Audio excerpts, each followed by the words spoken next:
அந்த மாநிலத்துடைய பொருளாதார வளர்ச்சியை பார்க்கணும். யோகி ஆதித்யநாத் அவர்கள் ஆட்சிக்கு வர்றாங்க. வெளிநாடுகளுக்கு ஏற்றுமதி பண்றாங்க. சக்சஸ்ஃபுல்லாக போயிருக்கு. நேபாள், சிங்கப்பூர், மலேசியாவுக்கு ஏற்றுமதி பண்ணிக்கிட்டு இருக்காங்க.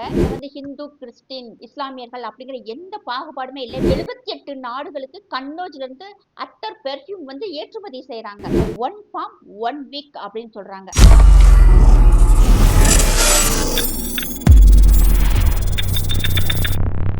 வந்தே மாதரம் சாமானிய குரல் தேசியவாதிகளுக்கு எனது அன்பான வணக்கங்கள். ராமர் கோயிலை வச்சு மட்டுமே வந்து பாஜக உத்தரப்பிரதேசல ஆட்சியை பிடிச்சிருக்குமான்னு சொல்லி பார்த்தோம்னா கண்டிப்பாக இல்லை. அது வந்து ஒரு மதவாத கட்சி அப்படின்னு சொல்லிட்டு மக்கள்கிட்ட வந்து ஒரு பொய்யான பரப்புரையை கொண்டு போயிருக்காங்க. இப்ப நம்மளுடைய தமிழக முதலமைச்சர் பார்த்தோம்னா திமுக வெர்சஸ் என்டிஏ அப்படின்னு சொல்லியிருக்காங்க. இப்போ என்டிஏ கூட்டணி ஒரு இடத்துல ஆட்சியில இருந்தா எந்த விதமான மாற்றங்கள் வரும்னு சொல்லிட்டு நம்ம பார்த்துக்கிட்டு வரோம். அதுல வந்து ஃபர்ஸ்ட் சட்டம் ஒழுங்கை பார்த்தோம். ரெண்டாவது பார்த்தோம்னா அந்த மாநிலத்துடைய பொருளாதார வளர்ச்சியை பார்க்கணும். இப்ப அந்த உத்தரப்பிரதேசல பார்த்தோம்னா 2017 யோகி ஆதித்யநாத் அவர்கள் ஆட்சிக்கு வர்றாங்க. 2018 ஒன் டிஸ்ட்ரிக்ட் ஒன் ப்ராடக்ட் அப்படின்னு சொல்லிட்டு ஒரு ஸ்கீமை வந்து லான்ச் பண்றாங்க. அது எப்படின்னா உத்தரப்பிரதேசல 75 மாவட்டங்கள் இருக்கு. அந்த 75 மாவட்டங்களுக்குமே வந்து 75 விதமான பொருட்களை வந்து வெளியே கொண்டு வர்றாங்க.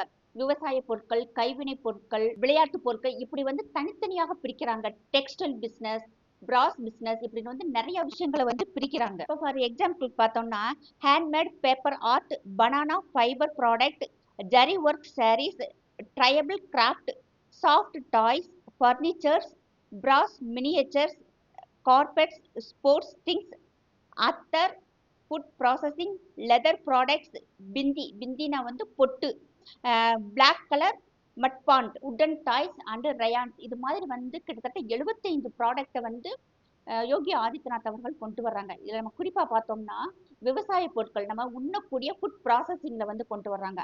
அதுல குறிப்பா பார்த்தோம்னா இப்ப நமக்கெல்லாம் தெரியும் கருப்பு கவினி அரிசின்னு சொல்லுவாங்க இல்லையா, அது மாதிரி அங்க ஒரு அரிசி காலா நமக் ரைஸ் அப்படின்னு சொல்றாங்க. அது ஃபர்ஸ்ட் அவங்க பார்க்கும்போது அந்த டிஸ்ட்ரிக்ட்ல குஷின் சித்தார்த் நகர்ல அந்த விவசாயிகள் வந்து அந்த டிஸ்ட்ரிக்ட்லயே மொத்தமே வந்து வெறும் 15 பேர் தான் இருக்கிறாங்க. ஆனா இன்னைக்கு பார்த்தோம்னா அதனுடைய வளர்ச்சி நம்ப முடியாத அளவுக்கு இருக்கு. அந்த 15 பேர் வந்து அன்னைக்கு அந்த அரிசியினுடைய விலை வந்து வெறும் 40 ரூபாய். இன்னைக்கு வந்து அந்த அரிசியினுடைய விலை பார்த்தோம்னா அமேசான், பிளிப்கார்ட்ல வந்து 500 ரூபாய்க்கு விற்கிறாங்க. இப்ப அது எப்படின்னா ஃபர்ஸ்ட் வந்து அவங்க அது என்ன அந்த ப்ராடக்ட்டை வந்து ஐடென்டிஃபை பண்றாங்க, பேக்கேஜிங் பண்றாங்க, பிராண்டிங் பண்றாங்க, அதை வந்து மார்க்கெட்டிங் பண்றாங்க. இதுதான் முக்கியமான விஷயம்.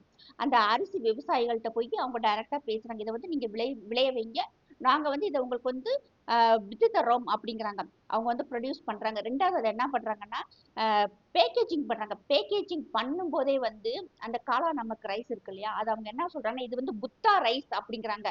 புத்தா ரைஸ் அதுக்கு வந்து ஒரு அழகான வந்து ஒரு பேக்கேஜிங் ஒன்று கொண்டு வர்றாங்க. அதுல பார்த்தோம்னா புத்தா சிம்பிள் போட்ட ஒரு புத்தர் உட்காந்துருக்காங்க. அதுக்கு கீழே பார்த்தோம்னா இதுல வந்து விட்டமின் ஏ அதிகமாக இருக்கு.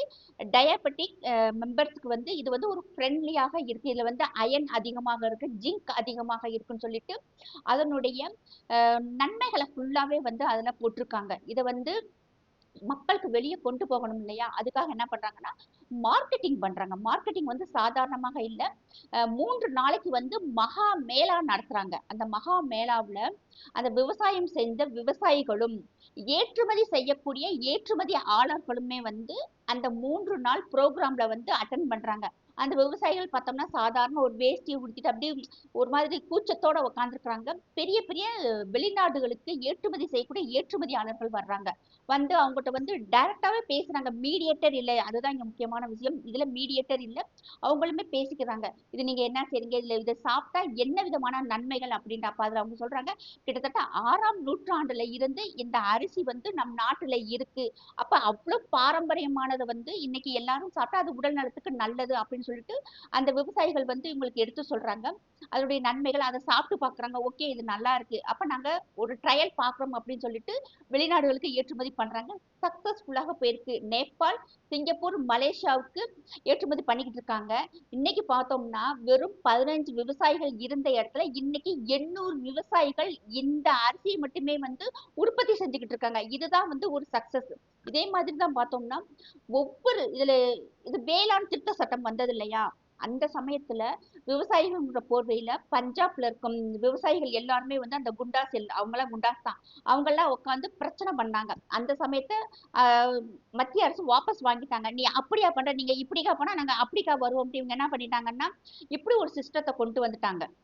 இத பார்த்தோம்னா கிட்டத்தட்ட 75 டிஸ்ட்ரிக்ட்லயுமே ஒவ்வொரு டிஸ்ட்ரிக்ட்லயுமே வந்து 1000க்கும் மேற்பட்ட கிராமங்கள் இதுல வந்து இணைஞ்சிடுறாங்க. அந்த டிஸ்ட்ரிக்ட்ல வந்து இதுக்காகவே வந்து ஒரு மையம் ஓபன் பண்ணி அவங்க போய் ரிஜிஸ்டர் பண்றாங்க. அவங்க தயாரிக்கும் பொருட்களை அந்த டிஸ்ட்ரிக்ட் ஆபீசர்கிட்ட கொண்டு போய் கொடுக்குறாங்க. அவங்க வந்து இத்தனை நாள்ல வந்து அந்த எக்ஸ்போர்ட்டர்ஸ் வந்து இவங்களை நேர்ல பார்த்து பேசிட்டு வேணுங்கிற பொருட்களை வந்து எடுத்துட்டு போறாங்க. இது vocal for local and MSME வருது. அதாவது உள்ளூர் ப்ராடக்ட்டை வந்து ப்ரமோட் பண்ணணும், வேலை வாய்ப்பை அதிகப்படுத்தணும். இதுதான் வந்து முக்கியமான நோக்கமாகவே இருக்கு. இதனால பார்த்தோம்னா பல லட்சம் மக்களுக்கு வந்து வேலை கிடைச்சிருக்கு. உள்ளூர் சிறப்புமிக்க பாரம்பரிய தொழில்களுக்கு உண்டான ஒரு மையமாக இருக்கணும் அப்படின்னு நினைச்சிட்டு தான் வந்து இதை வந்து ஊக்குவிக்கிறாங்க. இதுக்கு கவர்மெண்ட் வந்து லோன் கொடுக்குறாங்க, ட்ரைனிங் கொடுக்குறாங்க. இதுல குறிப்பா பார்த்தோம்னா எந்த மீடியேட்டரும் இல்லாம தான் இதுல வந்து ஒவ்வொரு விஷயமா நடந்துகிட்டு இருக்கு. அங்க வந்து ஹிந்து, கிறிஸ்டின், இஸ்லாமியர்கள் அப்படிங்கிற எந்த பாகுபாடுமே இல்லை. இப்ப நான் சொல்ற ஊர்கள் பேரை மட்டும் பாருங்களேன்: கன்னோஜ், குஷிநகர், லட்சுமிபூர், மீரட், மிர்ஜாப்பூர், கபீர் நகர், சுல்தான்பூர். இது எல்லாமே பார்த்தோம்னா இஸ்லாமியர்கள் அதிகமாக இருக்கும் இடம். இந்த இடத்துல பார்த்தோம்னா பெர்ஃப்யூம், அத்தர் தயாரிக்கிறது, வாழநார்ல வந்து ஹேண்ட்பேக், பர்ஸ் தயாரிச்சு ஏற்றுமதி பண்றாங்க. Triable craft, sports product, carpet, அதே மாதிரி பார்த்தோம்னா பித்தளை பொருட்கள் இருக்கு இல்லையா, 600 700 வருஷத்துக்கு முந்தைய பாரம்பரியமான பித்தளை விளக்குகள் அது ஃபுல்லாவே வந்து தயாரிச்சு வெளிநாடுகளுக்கு ஏற்றுமதி பண்றாங்க. இதுல குறிப்பிட்டு பார்த்தோம்னா கன்னோஜ்ல இருக்கிற அத்தர் இருக்கு இல்லையா, அது முதல்ல பார்த்தோம்னா 5 6 ஃபேக்டரி தான் இருந்தது. இன்னைக்கு கிட்டத்தட்ட ஒரு வருஷத்துக்கு அத்தர்ல மட்டுமே வந்து 15,000 கோடி வருமானம் வருது. கிட்டத்தட்ட 78 நாடுகளுக்கு கன்னோஜ்ல இருந்து அத்தர் பெர்ஃப்யூம் வந்து ஏற்றுமதி செய்யறாங்க. கிட்டத்தட்ட 2000 பேர்களுக்கு வந்து ட்ரைனிங் கொடுக்குறாங்க. அங்க வந்து ட்ரைனிங் சென்டர்ஸ் ஓபன் பண்ணிருக்காங்க. கிட்டத்தட்ட 3 மாசம் 6 மாசம் வந்து அவங்களுக்கு ட்ரைனிங் கொடுத்து கவர்மெண்ட்லேயே வந்து அவங்களுக்கு லோன் வாங்கி கொடுத்து நீங்க வந்து அத்தர் நீங்க ரெடி பண்ணுங்க, அதுக்கு தேவையான உதவிகளை நாங்க செய்யறோம் அந்த கவர்மெண்டே சொல்லுது. இப்ப சுல்தான்பூர்ல வந்து டெக்ஸ்டைல் பிசினஸ் வந்து ரொம்ப ஃபேமஸ். அப்ப அங்க என்ன பண்றாங்கன்னா zardozi work, stone work, printing, dyeing, chemical industry எல்லாமே வந்து அதை சம்பந்தப்பட்ட எல்லா தொழில்களுமே வந்து வளர்ச்சி அடையுது. இப்போ ஒரு ப்ராடக்ட்னா அது மட்டும் இல்ல, அது சம்பந்தப்பட்ட அத்தனை தொழில்கள் இருக்கக்கூடிய மக்களுக்கு வந்து ஒரு வேலை வாய்ப்பு இருக்கு.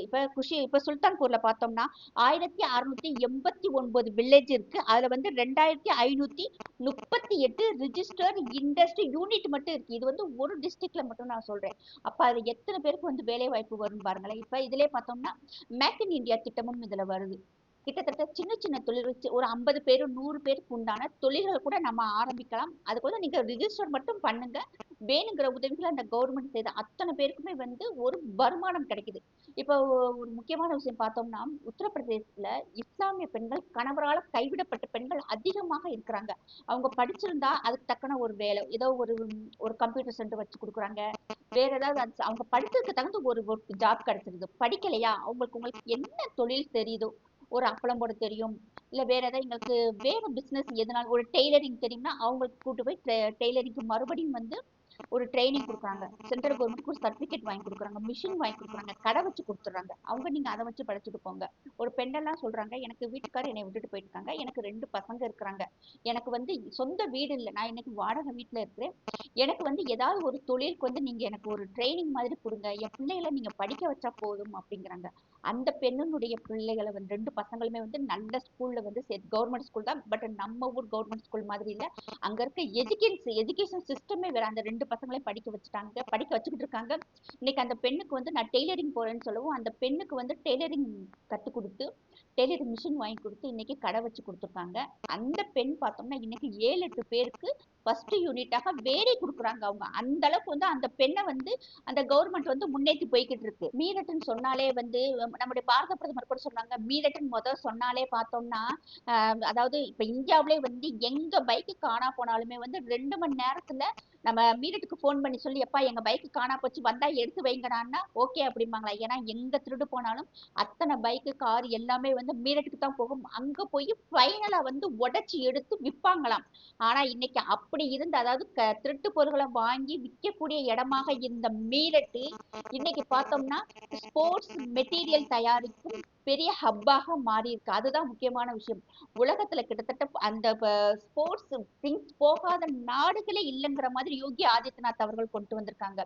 அதாவது மீரட் வந்து ஒரு, அதாவது ரொம்ப தாழ்வாக குறைவாக, அதாவது களவாணி பயல்கள் இருக்கிற ஏரியான்னு சொல்லப்பட்ட நிலையில இன்னைக்கு பார்த்தோம்னா உலகத்துல இருக்கும் அத்தனை பேருமே அங்க போய் எங்களுக்கு வந்து ஸ்போர்ட்ஸ் திங்ஸ் வேணும்னு கேட்கிற அளவுக்கு அந்த மீரட்டை வந்து யோகி ஆதித்யநாத் அவர்கள் உயர்த்தியிருக்காரு. த பிக்கெஸ்ட் போன் ஃபேக்டரி இன் நொய்டால இருக்கு. வருஷத்துக்கு 120 மில்லியன் போன் வந்து நொய்டால இருந்து உற்பத்தி ஆகி தயாரிச்சு வெளியே வருது. அது மட்டும் இல்ல, அதுக்கு உண்டான அசசரிஸ் அண்ட் அசம்பிள் பார்ட்ஸ் எல்லாமே அங்க கிடைக்குது. இப்போ அசசரிஸ் சொல்லி பார்த்தோம்னா cable, battery, display, charging cable, இது எல்லாமே வந்து அங்க ரொம்ப சீப் அண்ட் பெஸ்டாக தயாரிச்சு உலக நாடுகளுக்கு அனுப்பிச்சுட்டு இருக்காங்க. அதுதான் இங்க வந்து முக்கியமான விஷயம். இப்ப மற்ற நாடுகளை விட இந்தியாவில தான் அதிகமாக போன் வந்து தயாரிக்கிறாங்க. எல்ஜி, ஓப்போ, லாவா இதுக்குண்டான அத்தனை போன் அண்ட் அதுக்குண்டான அசசரிஸ்மே வந்து நொய்டால தயாரிச்சுக்கிட்டு இருக்காங்க. கிரிக்கெட் பேட் அண்ட் ஃபுட்பால் தயாரிக்கிறதுக்கு மட்டுமே வந்து 1500 ஃபேக்டரி மட்டுமே வந்து உத்தரப்பிரதேசத்துல இருக்கு. இப்ப மற்ற நாடுகளோ மற்ற மாநிலங்கள்ல இருந்தோ அங்க போய் தொழில் தொடங்கணும்னா அதுக்கு வந்து ரொம்ப ஈஸியாக சிங்கிள் விண்டோ சிஸ்டம்னு ஒண்ணு ஆரம்பிச்சிருக்காங்க. அதாவது வந்து Nivesh Mitra single window system. இதுல வந்து ஒன் ஃபார்ம் ஒன் வீக் அப்படின்னு சொல்றாங்க. அதாவது நிறைய இடத்துல போய் நம்ம அலைய வேண்டாம், நிறைய ஆபீசர்களை பார்க்க வேண்டாம், லஞ்சம் கொடுக்க வேண்டாம், அவங்கள்ட்ட போய் நம்ம கெஞ்சிக்கிட்டு இருக்க வேண்டாம் அப்படின்னு சொல்லிட்டு ஒரே ஒரு ஃபார்ம் தான், நம்ம இருக்கிற இடத்துல உட்காந்துக்கிட்டு அந்த ஃபார்ம் ஃபில்அப் பண்ணி நம்ம அனுப்பிச்சா போதும். அதிகபட்சமாக 15 நாட்கள், ஒரு வாரத்துக்குள்ளேயே கூட அவங்களுக்கு உண்டான அப்ரூவல் கிடைச்சிருது அப்படின்னு சொல்றாங்க. அதுதான் வந்து ரொம்ப ஈஸியாக இருக்கு. இது வந்து குஜராத் மாடல் தான். இது குஜராத்ல அப்படித்தான்.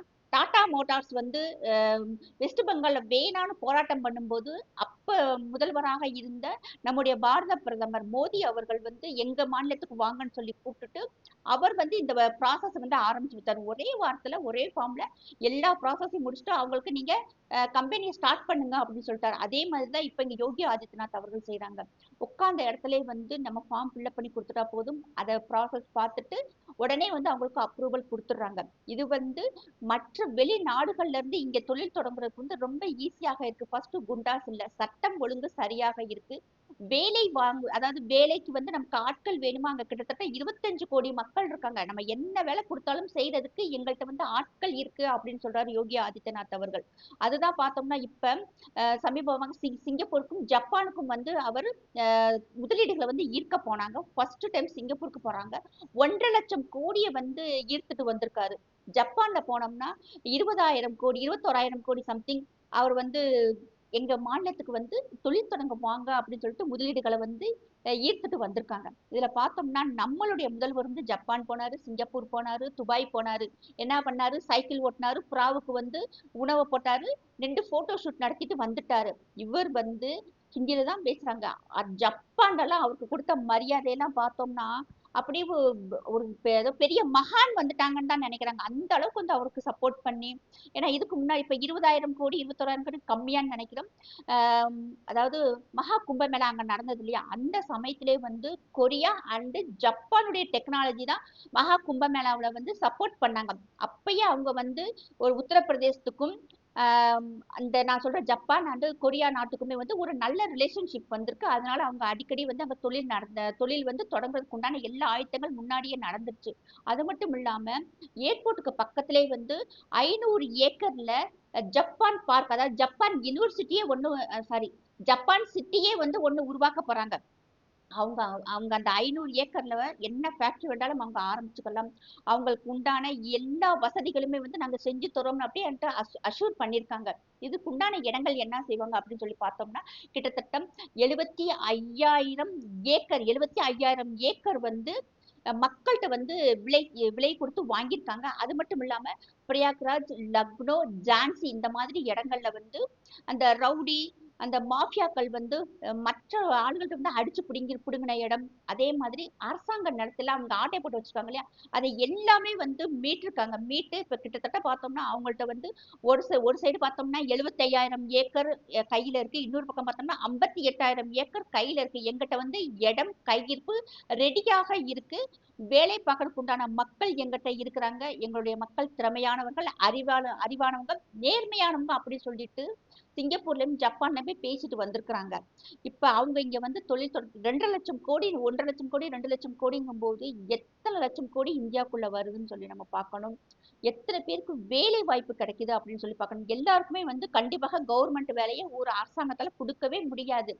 இது மாதிரி சின்ன சின்ன தொழில்களை வந்து ப்ரொமோட் பண்றது மூலமாகத்தான் ஒரு மாநிலத்தினுடைய வளர்ச்சி, அந்த வளர்ச்சியை வச்சுதான் நம் நாட்டினுடைய வளர்ச்சி இருக்கும். இந்த வருஷம் அவங்களுடைய பட்ஜெட் மட்டும் பார்த்தோம்னா 361 பில்லியன் போட்டிருக்காங்க. 361 பில்லியன்ல வந்து அந்த மாநிலம் பட்ஜெட் போட்டிருக்காங்க. இதுல விவசாய நிலங்கள் பார்த்தோம்னா 28.4, அதே மாதிரி இண்டஸ்ட்ரியல் வந்த வருமானம் மட்டுமே பார்த்தோம்னா 24.7. இது ரெண்டு மட்டுமே பார்த்தோம்னா கிட்டத்தட்ட ஒரு 50% மேலேயே வருது. இதுல குறிப்பா பார்த்தோம்னா நொய்டா, மீரட், கான்பூர், ஆக்ரா, லக்னோ, கோரக்பூர், பிரயாக்ராஜ், காஜியாபாத், வாரணாசி இது எல்லாமே வந்து லீடிங் எக்கானமி நகரங்களாக கொண்டு வந்திருக்கிறாங்க. இது இன்னும் வந்து மற்ற டிஸ்ட்ரிக்ட்கள்லயும் வந்து அதனுடைய பாரம்பரியமான பொருட்களை வந்து நாங்க மற்ற நாடுகளுக்கு வந்து ஏற்றுமதி பண்றோம் அப்படின்னு சொல்றாங்க. யோகி ஆதித்யநாத் அவர்கள் வந்ததுக்கு பிறகு செத்து போயிருக்கும் இல்லையா, அதுக்கு உயிர் கொடுத்திருக்காரு.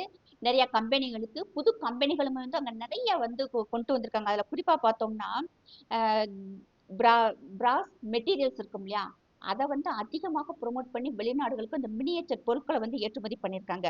Class and wire based industries, Allahabad industry, Allahabad public and private companies, Bharat Bharat petroleum, Allahabad bank, AH Wheelers, Reliance industries, ITI limited, BPCL, food corporation of India, ரெமான்ஸ், Triveni seeds, Triveni glasses, Triveni enterprises, EMC powers, SAIL, HCCL, இன்னும் பெரிய லிஸ்டே போய்கிட்டு இருக்கு. இது எல்லாமே வந்து யோகி ஆதித்யநாத் வந்ததுக்கு அப்புறம் வந்த கம்பெனிகள். அதே மாதிரி இந்த ஒன் டிஸ்ட்ரிக்ட் ஒன் ப்ராடக்ட் எல்லாம் பேசினா டெய்லி ஒவ்வொரு ப்ராடக்ட்டை பத்தி நம்ம பேசிக்கிட்டு தான் இருக்க முடியும். நம்முடைய நாடு பல லட்சம் கிராமங்களை கொண்டது. அதிகமாக கிட்டத்தட்ட மற்ற நாடுகளும் கம்பேர் பண்ணும்போது நம்ம நாடு 65% இளைஞர்களை கொண்ட நாடு. இன்னும் நம்ம நாடு நிறைய வளர்ச்சி அடைய போகுது. இப்ப எல்லாரும் சொல்றாங்க இல்லையா, நம்முடைய முதல்வரையா சொல்றாங்க என்டிஏ ஆட்சிக்கு வந்தா என்ன ஆகும் தெரியுமா? என்டிஏ ஆட்சிக்கு வந்தா இதுதான் நடக்கும். சட்டம் ஒழுங்கு சரியா இருக்கும், பொருளாதாரம் மேம்படும். கிட்டத்தட்ட 2014-15 எல்லாம் பார்த்தோம்னா உத்தரப்பிரதேசம் அவ்வளவு ரவுடிசமா இருக்கும். பெண்களுக்கு பாதுகாப்பே இருக்காது. அதாவது கத்தி எடுத்தவன்லாம் தண்டல்காரன் மாதிரி இருப்பான். இன்னைக்கு நம்ம மாநிலத்தை நடந்துகிட்டு இருக்கு இல்லையா, அது மாதிரி இவர் வந்ததுக்கு பிறகு அத்தனை பேரையும் நொறுக்கி அள்ளி உட்கார வச்சிருக்காரு. இத்தனை பேருக்கு, லட்சம் பேருக்கு மேல வேலை வாய்ப்பு கொடுத்திருக்காரு. அது மட்டும் இல்லாம இஸ்ரேலுக்கு வந்து பார்த்தோம்னா வாரம் 1,500 நபர்களை இஸ்ரேலுக்கு வந்து வேலைக்கு அனுப்பிச்சிட்டு இருக்காங்க. அதுவும் முக்கியமான விஷயம். இவ்வளவு விஷயங்கள் நடந்துகிட்டு இருக்கு. அதெல்லாம் யாரும் இங்க யாரும் நினைக்கிறது இல்ல. 4 நாளைக்கு நீங்க உங்க பிள்ளைகளை கூப்பிட்டுட்டு போய் உத்தரப்பிரதேசத்துல இருந்துட்டு வாங்க அப்படிம்பாங்க. தாராளமாக யார் வேணாலும் உத்தரப்பிரதேசத்துக்கு போலாம், தொழில் தொடங்கலாம். அறம் இல்லாம இங்க என்ன நடந்துகிட்டு தெரியுமா? நம்ம கொங்கு மண்டலத்துல இருக்கக்கூடிய ஓனர்கள் எல்லாருமே வந்து உத்தரப்பிரதேசத்துக்கு போய் தொழில் தொடங்க போய்கிட்டு இருக்காங்க. இங்க வந்து 35% வந்து லஞ்சமாக கேட்கறாங்க, கமிஷன் கேட்கறாங்க அப்படிங்கிறாங்க. அங்க அந்த வேலையெல்லாம் இல்ல. எவனாவது கமிஷன் கேட்டான், லஞ்சம் கேட்டான் அப்படின்னா அவங்களுக்கு வேலை இருக்காது, சீட்டு கிழிக்கப்படும். இது வந்து அங்க கம்பல்சரியா ஃபாலோ பண்ணாங்க. நீ வேலை பார்க்கறதுக்கு நாங்க சம்பளம் தரோம், யார்ட்டையும் வந்து அங்க லஞ்சம் வாங்கக்கூடாது. தொழில்துறையில பார்த்தோம்னா ஒவ்வொரு வருஷமே வந்து அந்த பெர்சன்டேஜ் கூடியிருக்கு. இது வரைக்கும் கிட்டத்தட்ட 12% மேல வந்து தொழில்துறையில வருமானமும் கூடியிருக்கு, தொழில் வளர்ச்சியும் கூடியிருக்கு அப்படின்னு சொல்லி பாக்குறோம். இப்ப பெண்களுக்கு வந்து ஒரு தொழில் கையில இருந்துச்சுன்னா எந்த கவலையுமே இல்லாம வாழலாம். அது வந்து ஒரு முக்கியமான விஷயமாக பார்க்கப்படுது. இப்ப இங்க எல்லாம் வாய் பேசுவாங்க இல்லையா, உத்தரப்பிரதேசத்தை பாரு, உத்தரப்பிரதேசத்தை பாரு சொல்லி. தயவு செய்து உத்தரப்பிரதேசத்தை போய் பார்த்துட்டு வாங்க. 2 நாள் தங்கி இருந்துட்டு அங்க சட்டம் ஒழுங்கு எப்படி இருக்கு, பெண்களை எப்படி மதிக்கிறாங்க, தொழில் வந்து எந்த அளவுக்கு முன்னேறி இருக்கு அப்படின்னு சொல்லிட்டு பாருங்க. வேலை வாய்ப்புகளை எப்படி உருவாக்கி இருக்காங்கன்னு சொல்லி நம்ம பார்க்கணும். ஒன் டிஸ்ட்ரிக்ட் ஒன் ப்ராடக்ட், அது மட்டும் இல்லாம ஒன் விண்டோ சிஸ்டம், இது ரெண்டுமே பார்த்தோம்னா இந்தியா அளவுல மட்டும் இல்ல உலக அளவுலயுமே வந்து ரொம்ப ஃபேமஸாக இருக்கு. அதே மாதிரி நம்ம தமிழ்நாட்டில் இருக்க எத்தனையோ ப்ராடக்ட்களை வந்து மேல கொண்டு வரலாம். பட் நம்மளுடைய அரசாங்கம், இன்னைக்கு இருக்கும் அரசாங்கம் இதெல்லாம் நடக்காது. இப்படி ஒரு நல்ல வளர்ச்சியான மாநிலமாக நம்முடைய மாநிலம் மாறணுமா? கண்டிப்பாக நம்ம என்டிஏ கூட்டணிக்கு தான் ஓட்டு போடணும். ஜெய்ஹிந்த், ஜெய் பாரத்.